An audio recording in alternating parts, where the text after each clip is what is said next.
जय श्री कृष्णा गाइज। कोई कहता है अच्छे से जाना, कोई कहता है टाइम पर खाना। एक माँ ही है जो कहती है बेटा जल्दी से घर आ जाना।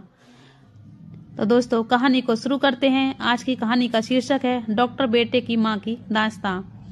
अस्पताल के बिस्तर पर लेटी हुई जमुना देवी जी दाएं बाएं करवटें लेती जा रही थीं। दिन भर इतने लोगों के बीच रहते हुए भी वह अकेलापन महसूस करती थीं। उनसे बात करने वाला भी उनके पास कोई नहीं था। इस तरह समय काटना उन्हें बड़ा मुश्किल लगता था। कभी बेचैन होने लगती तो उठकर पास में रखी रामायण पढ़ने लगती, लेकिन वह भी आखिर कितनी देर पढ़ती। आधा घंटा रामायण पढ़कर वापस से रख देती, फिर वापस बिस्तर पर लेट गईं। लेटे लेटे एक ही ख्याल मन को सताता रहता कि बीमार व्यक्ति तो अस्पताल जाता है, उसकी मजबूरी होती है ऐसे माहौल में रहना, लेकिन प्रभु की कृपा से मुझे तो कोई बीमारी नहीं है। फिर भी देखो फूटी किस्मत कि अस्पताल में रहने पर मजबूर हूँ। चलिए आपको बताते हैं कि आखिर स्वस्थ होते हुए भी जमुना देवी जी अस्पताल में रहने को मजबूर क्यों थी। दरअसल कुछ समय पहले तक जमुना देवी जी अपने पति के साथ गांव में ही रहा करती थी, परंतु 6 महीने पहले ही उनके पति का देहांत हो गया था। पत्नी के देहांत के बाद वो नितांत अकेली हो गई थी, जिस कारण उनका बेटा उन्हें अपने साथ अपने घर ले आया। हालांकि उनकी बहू का उन्हें अपने साथ रखने को बिल्कुल भी दिल नहीं था, परंतु गांव वालों और रिश्तेदारों द्वारा दबाव किए जाने पर बेटे को उन्हें अपने साथ शहर लेकर आना पड़ा। जमुना देवी जी का बेटा कमल एक बहुत बड़ा डॉक्टर था, इसलिए बड़े बड़े लोगों में उसका उठना बैठना था। उसके ससुराल वाले भी ऊंचे घराने के थे, लेकिन जमुना जी ठहरी एक साधारण ग्रामीण महिला जो इन सब दिखावों से बहुत ही दूर थी। जमुना देवी जी की एक आंख नकली थी, जिस कारण उनकी बहू और पोते का वह कुरूप लगती थी।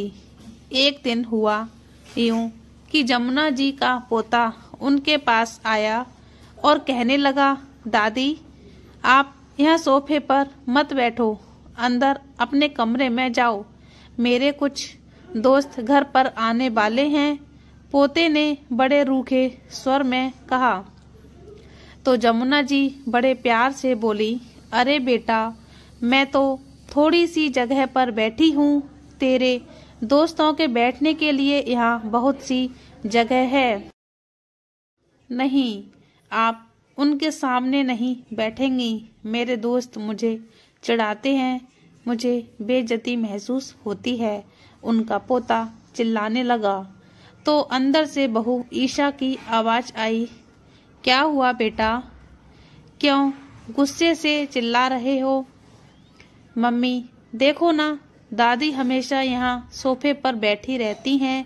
घर पर मेरे दोस्त आने वाले हैं, लेकिन दादी अपने कमरे में जाती ही नहीं।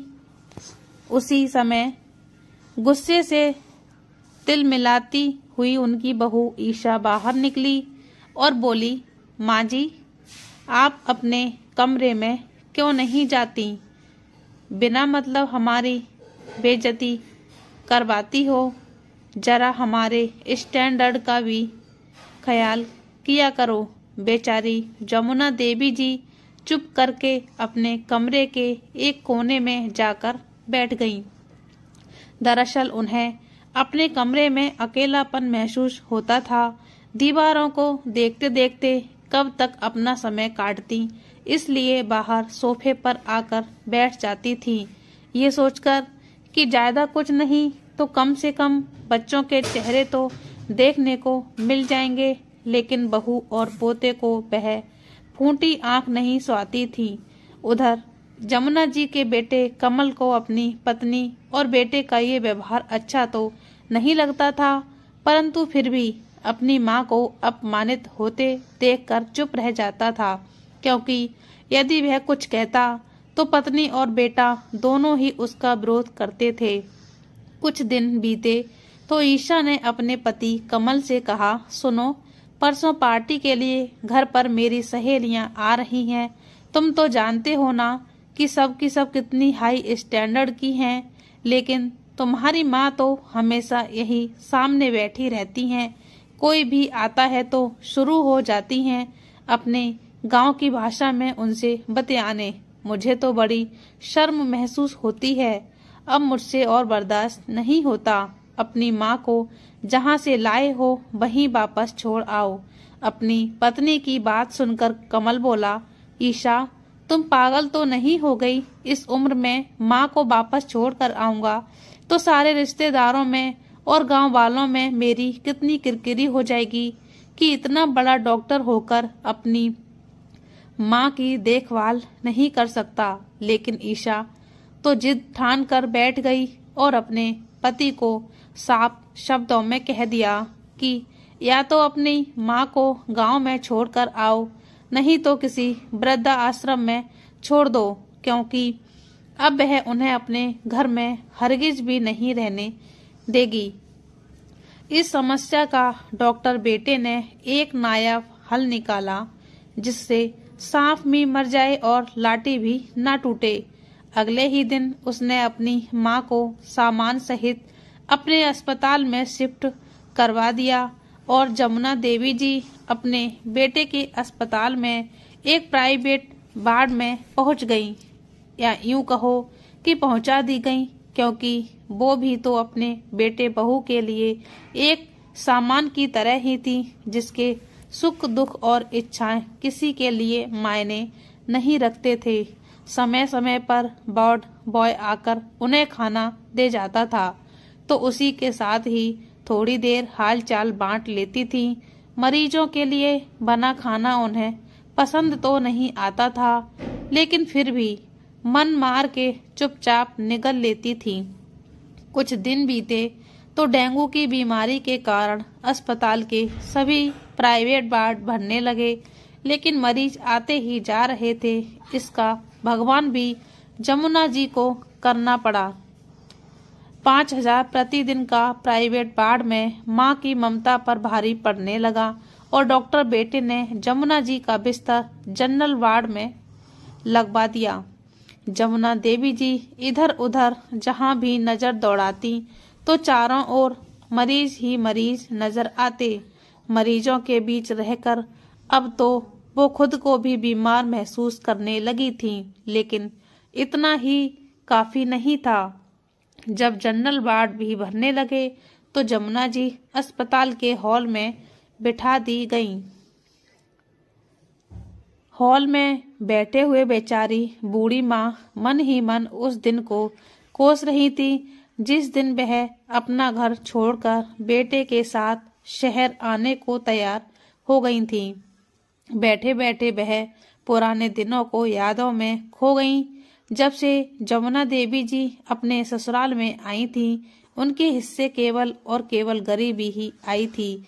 उनके पति खेतों में मजदूरी करते थे जिससे कुछ खास कमाई नहीं होती थी, लेकिन हिम्मत न हारते हुए जमुना देवी जी ने पति के साथ लोगों के खेतों में काम किया। शादी के 1 साल बाद जब बेटा कमल पैदा हुआ तो बेटी दामाद की गरीबी को देखते हुए जमुना देवी के माता पिता ने उन्हें एक गाय उपहार में दी थी ताकि माँ और बच्चे को दूध की कोई कमी ना हो। जमुना देवी जी कुछ दूध अपने बेटे के लिए रखकर बाकी का दूध आस पड़ोस में बेच देती थी, जिससे थोड़े पैसे मिल जाते। बेटा बड़ा होने के साथ खर्च बढ़ने लगे तो उन्होंने बिना किसी झिझक के लोगों के घरों में बर्तन साफ किए, झाड़ू पोछा किया। उसे अच्छा जीवन देने के लिए माँ बाप दोनों ने दिन रात एक कर दिया था। उनका कमल पढ़ाई में शुरू से ही होशियार था, जिस कारण उसे स्कॉलरशिप भी मिलने लगी।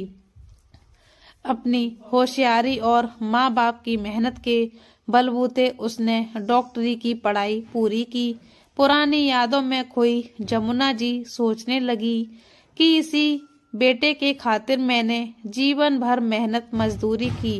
वह एक बार प्यार से माँ कहकर पुकारता तो हृदय में ममत्व और वात्सल्य का ज्वार उमड़ आता था।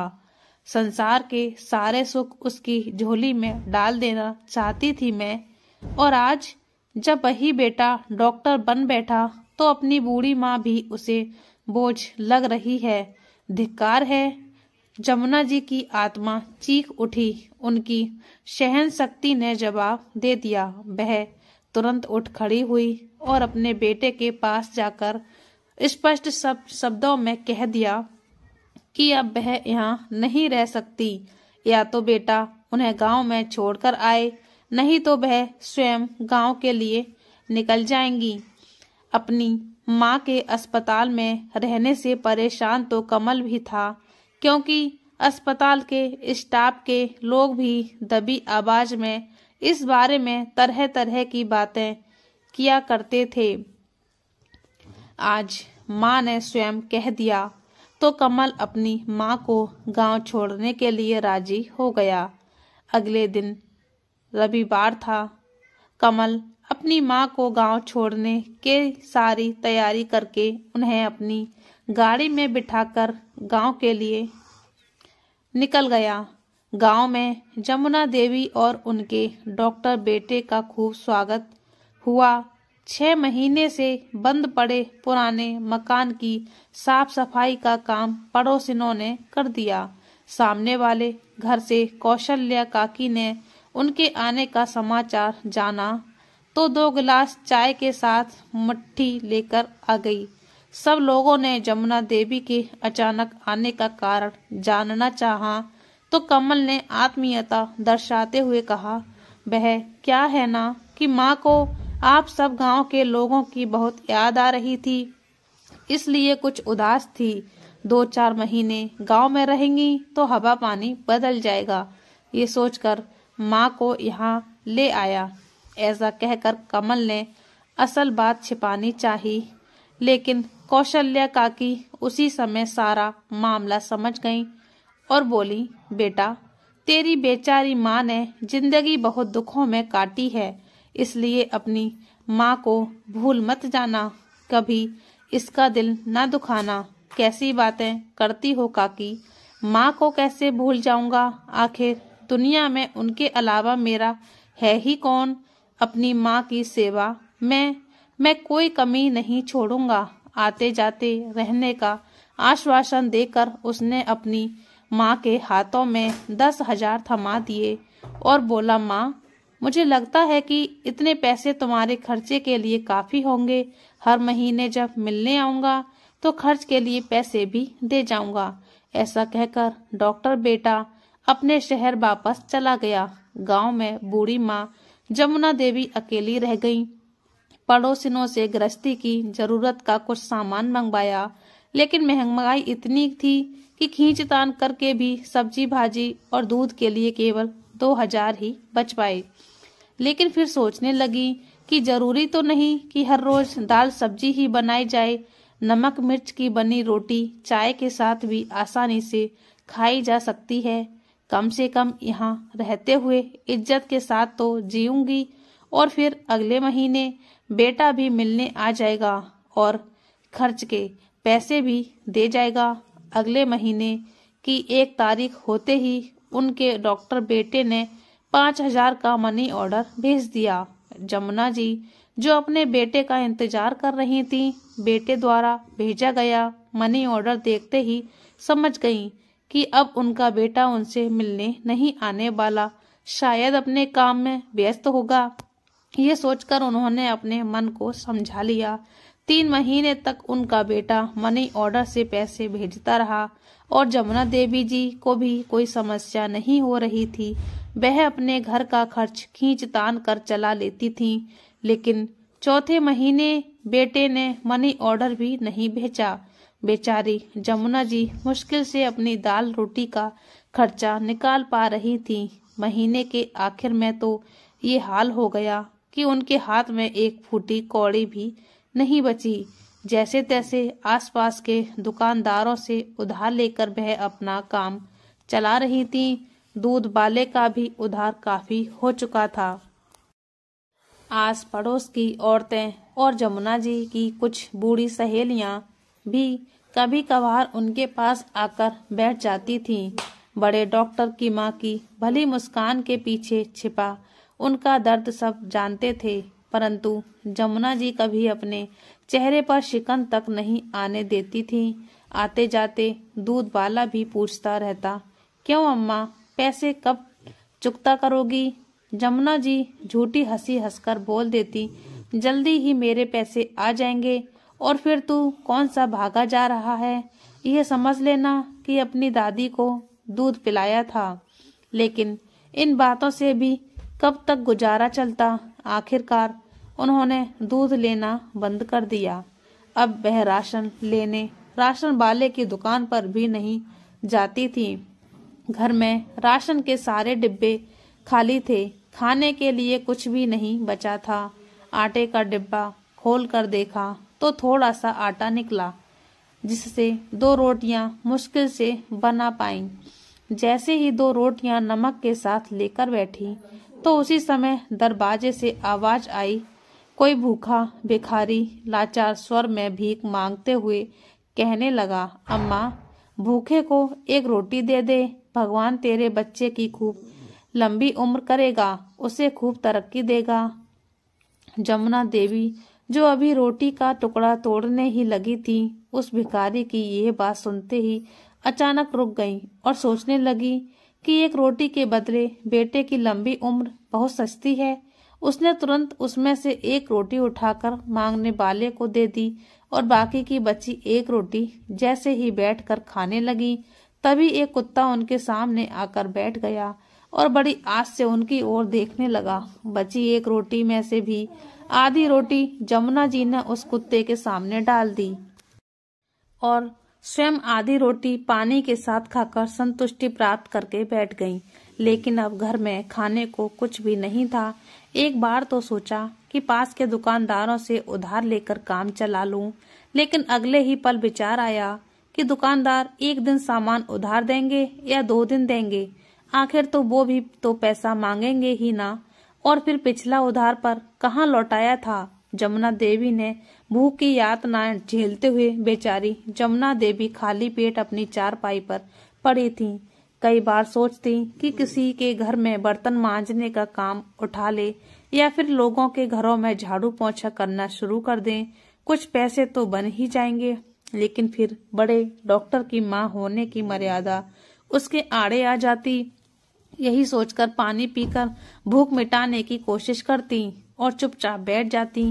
रात हुई तो खाली पेट ही सो गई, लेकिन उम्मीद अब भी बनी हुई थी कि बेटा पैसे जरूर भेजेगा। अगले दिन सुबह जल्दी उठ गई। पेट में मरोड़ पड़ रहे थे। जमुना देवी जी की भूख बढ़ती जा रही थी। सब्र का पाना भी कठिन था। खाली पेट बेचारी जमुना जी बार बार मनी ऑर्डर के इंतजार में बाहर निकलकर अपनी गली को निहारने लगती, लेकिन गली तो दूर तक सुनसान पड़ी थी।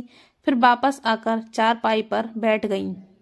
तभी अचानक बाहर से कुछ आवाज आई तो जमुना जी बाहर की ओर दौड़ी। देखा तो गायों के लिए खाने का सामान इकट्ठा करने वाली गौशाला की गाड़ी आई थी।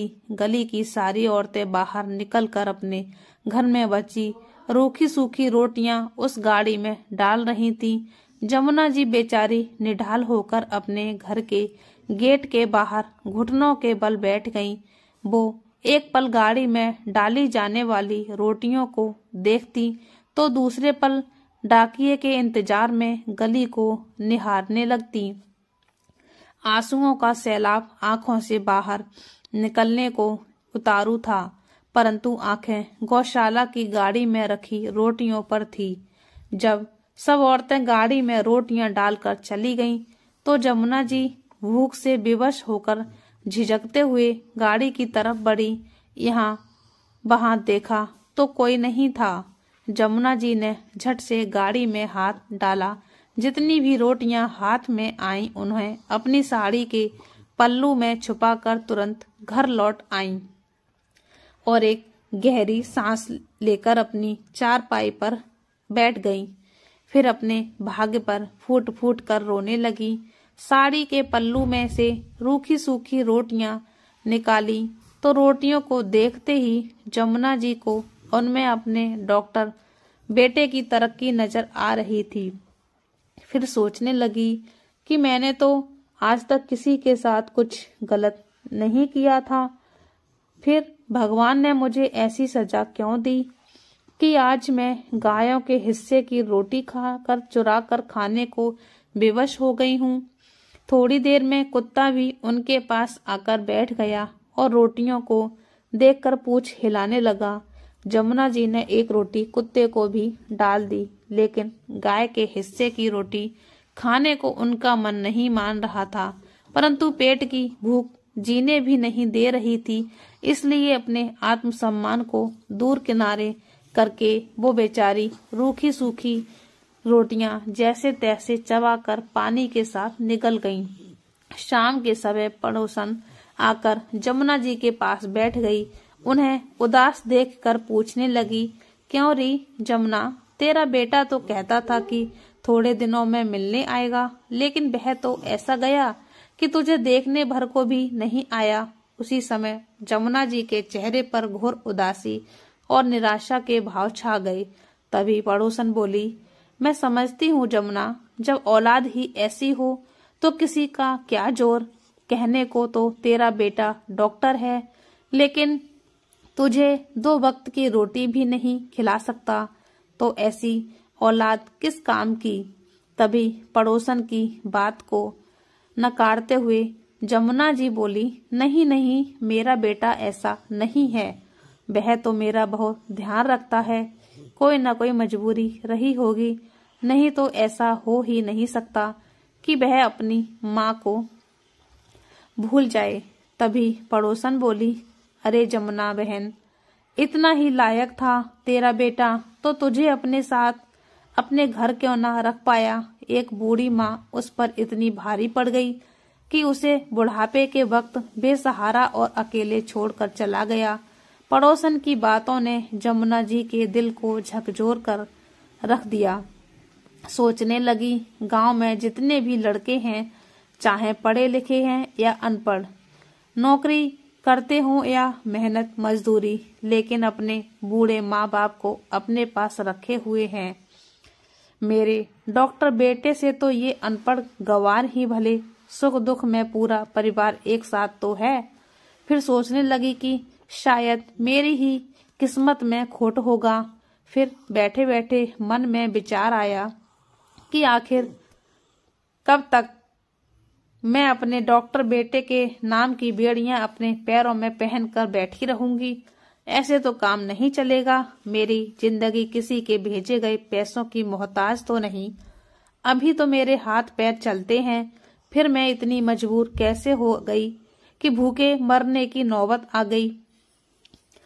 ऐसा सोचते हुए जमुना देवी जी पूरे आत्मविश्वास के साथ उठी और अपने कमरे में गईं और कमरे में जाकर अपने पुराने बक्से की ओर देखा। बक्से पर धूल मिट्टी चढ़ी हुई थी। झाड़ पहुंचकर बक्से का ताला खोला। बक्से में सबसे ऊपर सुनहरे गोटे से चमकती एक खूबसूरत सी लाल साड़ी नजर आई, जिसे पहनकर कभी जमुना जी ने अपने इस घर में प्रवेश किया था। उस साड़ी को चूमते हुए जमुना जी की आंखों से आंसू निकल आए और फिर कुछ सोचते हुए बक्से में से सारा सामान एक एक करके बाहर निकालने लगी। तभी बक्से के अंदर एक कोने में रखी हुई लाल रंग की छोटी सी पोटली उनके हाथ लगी। उसे देखते ही उनकी आंखों में चमक आ गई। पोटली को खोल कर देखा तो उसमें जमुना जी का मंगलसूत्र पड़ा था, जो उनकी शादी के समय उनके पति ने उनके गले में पहनाया था। उस मंगलसूत्र को देखते ही जमुना जी ने उसको अपने सीने से लगा लिया। जो थोड़े बहुत गहने उनके मायके और ससुराल वालों ने उन्हें पहनाए थे, उन गहनों को वह अपने बेटे की पढ़ाई के लिए पहले ही बेच चुकी थी, लेकिन अपने पति की इस निशानी को वह बिल्कुल बेचना नहीं चाहती थी। आंखों में आंसू लिए जमुना जी अपने पति की तस्वीर को देखते हुए बोली, जीवन में लाख उतार चढ़ावों के बावजूद इस मंगलसूत्र को मैंने आज तक नहीं बेचा था, लेकिन आज हालात ही ऐसे हो गए हैं कि मेरे पास और कोई रास्ता भी तो नहीं है। लेकिन मैं जानती हूँ आपका प्यार और आशीर्वाद हमेशा मेरे साथ रहेगा। ये कहते हुए उन्होंने अपनी आंखों के आंसू पोंछे और बक्से में पड़ी एक अन्य पोटली में से चांदी के कुछ गहने निकाले। चांदी के गहने और अपना मंगलसूत्र उन्होंने अपने पल्लू से बांध लिया। तुरंत घर को ताला लगाकर सुनार की दुकान पर पहुंच गई और जाकर सुनार को अपने गहने दिखाए और बड़ी आस से सुनार से पूछने लगी कि भाई, इन गहनों का क्या दाम लगाओगे? मंगलसूत्र को बड़ी बारीकी से देखते हुए सुनार बोला, मंगलसूत्र का वजन तो अच्छा खासा है, लेकिन चांदी के गहनों का कुछ खास पैसा नहीं दे पाऊंगा। फिर भी जोड़ घटा करके 50,000 उनके हाथ में थमा दिए। पैसे हाथ में लेते ही जमुना जी के दिल को एक राहत मिली। उन्होंने गहरी सांस ली और अपने घर पहुंची। कुछ राशन का सामान खरीद कर ले आईं। आज बहुत दिनों बाद जमुना जी ने पेट भर कर खाना खाया था। पेट में कुछ भोजन आया तो उनके अंदर दोगुनी ऊर्जा आ गई। उन्होंने दिमाग लगाया कि यदि वह गाय या भैंस खरीद लें तो उनका दूध निकाल कर बेचने से अच्छे खासे पैसे कमाए जा सकते हैं। गाय को पालने का काम तो जमुना देवी जी पहले भी कर चुकी थी। उन्हें चारा खिलाने से लेकर दूध निकालने तक का सारा काम उन्हें अच्छे तरीके से आता था। जमुना जी बिना देरी किए गांव के मुखिया के पास पहुंची, जो गाय भैंसों को खरीदने बेचने का काम किया करता था, और मुखिया से अच्छी नस्ल की एक गाय खरीदी। घर पहुंचकर उन्होंने गाय के लिए जगह बना दी। थोड़ी ही देर में मुखिया का नौकर पहुंच गया और गाय को जमुना जी के घर में छोड़ गया और कुछ चारा भी छोड़ गया। गाय अच्छा खासा दूध देती थी। रोजाना 15 लीटर दूध उनके घर में होने लगा। अपनी जरूरत के लिए दूध निकालकर बाकी का दूध जमुना देवी जी दूध की डेयरी वाले उनसे काफी अच्छे दामों में दूध खरीदने लगे। अब जमुना देवी जी भी अच्छा खाना पीना करने लगी और उनके शरीर में ऊर्जा और ताकत भी आ गई। वह गाय की बड़े दिल से सेवा करती। हाथ में पैसे आ गए तो आत्मविश्वास भी बढ़ गया। अब उन्होंने एक भैंस भी खरीद ली और अपनी सहायता के लिए एक नौकर भी रख लिया। 65 वर्ष की उम्र में भी जमुना जी ने ऐसी हिम्मत दिखाई जिसे देख लोग दांतों तले अंगुलियां दबाने लगे। गांव में किसी गरीब की बेटी की शादी होती तो जमुना देवी जी बढ़ चढ़कर उसकी सहायता करती और खूब आशीर्वाद देती। दूध दही का सारा खर्चा भी उठाती। देखते ही देखते जमुना देवी जी की तारीफ पूरे गांव भर में होने लगी। गांव के सभी लोग उनकी इज्जत करने लगे थे। उधर शहर में उनका बेटा कमल तो जैसे अपनी माँ को भूल ही बैठा था। एक दिन दीनानाथ जी कमल के ताऊ जी, जो अमेरिका में रहते थे, भारत आए तो कमल के घर पहुंच गए। कमल और उसकी पत्नी ने उनका खूब स्वागत किया। बेटा कमल, तुम्हारी माँ कहीं नजर नहीं आ रही, कहाँ है जमुना? दीनानाथ जी ने पूछा तो ईशा सक पकाते हुए बोली, जी वह बात यह है कि उनका यहाँ दिल नहीं लगा, इसलिए वह अपने गांव वापस चली गई। दीनानाथ जी ने देखा कि कमल और उसकी पत्नी ईशा दोनों की नजरें नीचे झुकी हुई थी। दीनानाथ जी की अनुभवी आंखों को सारा माजरा समझते देर ना लगी और बोले, ठीक है, कल हम जमुना से मिलने के लिए गांव चलेंगे। अगले दिन जब सब लोग गांव में पहुंचकर जैसे ही घर के अंदर जाने लगे तो पीछे से कौशल्या काकी की आवाज आई, अरे कमल बेटा, तू आज आया है? अपनी माँ को गांव में छोड़कर ऐसा कौन से विदेश चला गया था जो दोबारा देखने तक के लिए नहीं आया? इतनी बात सुनते ही दीनानाथ जी ने कमल की ओर गहरी नजरों से देखा और सब लोग घर के अंदर चले आए। लेकिन घर में जो कुछ उन्होंने देखा वह उनकी कल्पना से परे था। सामने से ही एक गाय और एक भैंस बंधी हुई थी और एक लड़का चुस्ती से दौड़ता हुआ गाय और भैंस की सेवा कर रहा था। इससे पहले कि कमल उससे कुछ पूछता, जमुना जी गाय का दूध निकालने के लिए बाल्टी लिए बाहर आई। तभी कमल अपनी माँ के पैरों में गिर गया और जोर जोर से रोने लगा। तो दीनानाथ जी बोले, वाह बेटा, तूने तो अपने माँ बाप का नाम रोशन कर दिया। तेरे होते हुए तेरी माँ को यह दिन भी देखने पड़ेंगे, यह तो मैंने सोचा भी नहीं था। तभी जमुना जी बोली, नहीं भाई साहब, कमल का कोई कसूर नहीं है। तो दीनानाथ जी ने कहा, मैं सब जानता हूँ जमुना। फिर ईशा की ओर देखते हुए बोले, क्यों बहू, तुम्हें अपनी सास की कुरूपता पसंद नहीं है ना, जिस कारण तुम्हें किसी को उससे मिलाने में शर्म आती है? दीनानाथ जी की ये बात सुनकर ईशा निशब्द रह गई। फिर कमल को देखते हुए दीनानाथ जी बोले, आज मैं तुम्हें एक राज की बात बताता हूँ। ये बात सुनते ही जमुना जी उन्हें कुछ न बताने का इशारा करने लगी। तो दीनानाथ जी ने कहा, नहीं जमुना, यह बताना भी जरूरी है। कमल, जब तुम छोटे थे तो तुम्हारी माँ तुम्हारे स्वेटर बुनने के लिए सिलाइयाँ बुन रही थी। तुमने बचपने में अपनी माँ के हाथ से एक सिलाई छीनकर उसकी आंख में दे मारी और तुम्हारी माँ की ये हालत हो गई। ये बात सुनते ही कमल और उसकी पत्नी के पैरों तले जमीन खिसक गई।